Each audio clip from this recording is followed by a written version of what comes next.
Ronaldinho is easily one of the most naturally gifted footballers to ever walk the earth. When he was at his peak with Barcelona, he made the impossible look like a playground joke.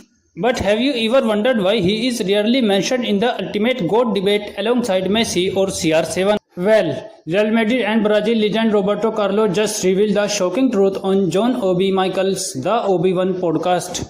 When Michael asked why Ronaldinho is not always in that legendary conversation, Carlos didn't blame injuries and he didn't blame a lack of talent. He said it came down to a conscious choice.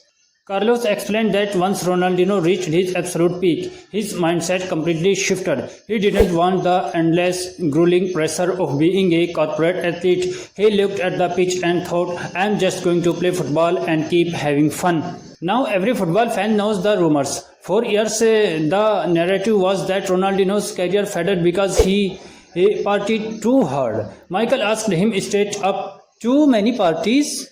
But Carlos completely shot that down. He said it was not just about the nightlife.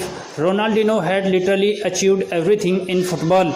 He won the World Cup, the Champions League and the Ballon d'Or. Carlos beautifully put it. I think it was more that he was tried making so many people happy. Think about that. Ronaldinho did not lack the mental strength to be the greatest forever. He just chose happiness over legacy. He gave the world ultimate joy and when he left, he had done enough. He slowed down to enjoy his own life. While players like Cristiano Ronaldo and Lionel Messi are fueled by an obsession to break every record until they are 40, Ronaldinho's fuel was pure, unfiltered passion. Once the business side took over the joy, he stepped back. So, did he underachieve? Or did he play the game exactly the way it was meant to be played?